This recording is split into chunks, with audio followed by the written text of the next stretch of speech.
नमस्कार. MS Excel video मालिका भाग 1. या भागामध्ये आपण MS एक्सेल बद्दल काही बेसिक माहिती पाहूया की टॅब, सेल, ब्लॉक इत्यादी या ज्या गोष्टी आहेत या काय आहेत. ठीक आहे, आणि यानंतर आपण मेन कामाला सुरुवात करूया पुढच्या भागापासून. सर्वप्रथम आपलं MS एक्सेल जे आहे ते ओपन करा. इथे मी विंडोज 8 आहे माझं, तर मी या मार्गाद्वारे असं या प्रकारे शोधू शकतो माझं MS एक्सेल. इथे बघा, किंवा तुम्ही विंडोज 7 वगैरे वापरत असाल तर all programme, start all programme या मार्गाद्वारे तुमचं MS एक्सेल हे शोधू शकता. इथे बघा, मी माझी एक्सेल शीट ओपन केलेली आहे आणि इथे या प्रकारे हे दिसणार आहे MS एक्सेल. तर या शीट ओपन केल्यानंतर आपल्याला खूप काही गोष्टी इथे पाहायला मिळत आहेत. तर वरचा जो हा पोर्शन आहे याला म्हणतात टायटल बार. ठीक आहे, तर या भागाला आपण टायटल बार असे म्हणतो. टायटल बारच्या खाली इथे बघा एक चिन्ह दिसते, तर याला म्हणतात क्विक ऍक्सेस टूल बार. याचा अर्थ काय, एखाद्या जर आपल्याला गोष्ट फास्ट करायची असेल तर त्याचा ऑप्शन आपण या ठिकाणी ठेवून देऊ शकतो. पुन्हा फाईल मध्ये न जाता इथेच जर आपण ठेवलं, इथे बघा इथे ऑलरेडी 3 वर टिक केलेलं आहे, सेव्ह, अंडू आणि रेडू वर. त्यामुळे इथेच आपण त्या प्रोसेस करू शकतो. पुन्हा तुम्ही काही ऑप्शन इथे ऍड करू शकता, जेणेकरून त्या गोष्टी इथूनच आपण करू शकतो. हे आहे फाईलचं ऑप्शन. याला ऑफिस बटन सुद्धा तुम्ही म्हणू शकता. तुमच्या विंडोज 7 मध्ये वगैरे इथे ते विंडोजचं साइन असेल त्याला ऑफिस बटन म्हणतात. या ऑफिस बटन मध्ये फाईल मध्ये बघा वेगवेगळे ऑप्शन आहेत. याचा उपयोग काय आहे किंवा याचं फंक्शन काय आहे, याचा वापर कसं करायचं हे आपण पुढे बघणारच आहोत. त्यानंतर इथे हे जे हा जो पोर्शन दिसतोय याला म्हणतात building block tab. Building block tab. इथे बघा हे होम, इन्सर्ट वगैरे वगैरे हे जे ऑप्शन्स आहेत ह्या सगळ्या टॅब आहेत. आणि प्रत्येक टॅबवर ज्यावेळी तुम्ही क्लिक करता त्यावेळी वेगवेगळे ऑप्शन इथे ओपन होतात, त्याला ब्लॉक म्हणतात. जसं इन्सर्ट बघा, हे सगळे खालचे त्याचे ब्लॉक आहेत. प्रत्येक टॅबचे वेगवेगळे ब्लॉक तुम्हाला इथे पाहायला मिळणार आहेत. या ब्लॉकचा काय उपयोग आहे, त्याचा वापर कसं करायचा हे आपण हळूहळू पुढच्या प्रत्येक भागामध्ये पाहणार आहोत. जर तुम्हाला या ब्लॉक हाईड करायचे असेल तर तुम्ही हाईड सुद्धा करू शकता. ते हाईड करण्यासाठी मी तुम्हाला एक प्रोसेस सांगतोय.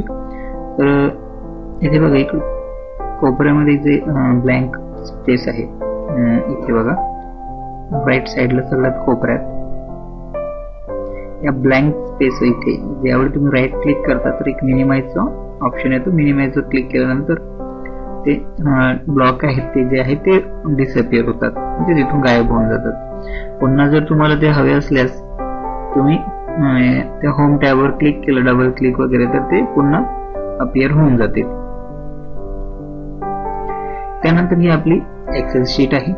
या एक्सेल शीट मध्ये काय काय गोष्टी आहेत ते आता आपण पाहूया. सर्वात खाली बघा इथे तुम्हाला इथे शीट 1, शीट 2 आणि शीट 3 असे 3 शीट बाय डिफॉल्ट दिलेले आहेत. याला आपण नंतर वाढवू शकतो.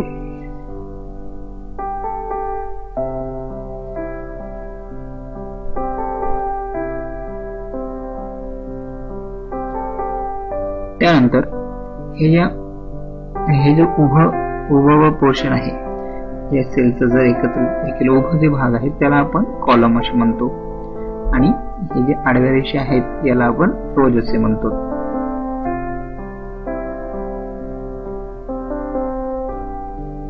प्रत्येक एक्सेल शीट मध्ये रोज यांची जी संख्या आहे ते 16,348 आणि कॉलमची संख्या, आणि रोजची संख्या जी आहे ती 10,48,576 अशी आहे.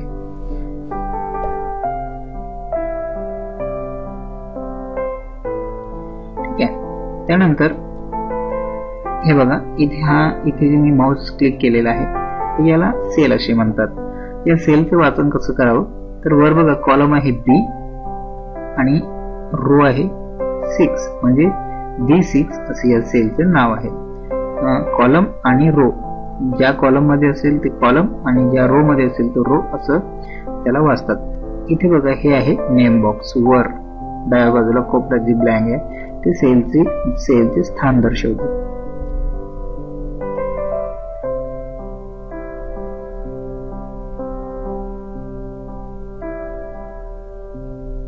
त्यानंतर इथे बघा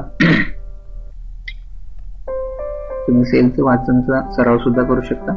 इथे बघा वरच्या बाजूला एक रिकामी आडवी ब्लँक स्पेस आहे, त्याला फंक्शन बार असे म्हणतात. फॉर्म्युला बार याला म्हणतात. फॉर्म्युला बार म्हणजे सेलमध्ये जी काही तुम्ही प्रोसेस कराल त्या प्रोसेस बद्दलचे आकडेमोड त्या ठिकाणी होत असते.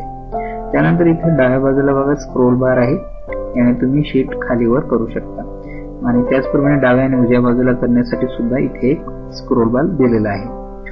शीट झूम इन आणि झूम आउट करायचे असल्यास तुम्ही इथला स्क्रोल बारचा वापर करू शकता. अशा प्रकारे तुम्ही आजच्या या भागामध्ये एक्सेल बद्दल बेसिक गोष्टी पाहिलेल्या आहेत. पुढील भागात आपण आणखी माहिती घेऊया. धन्यवाद.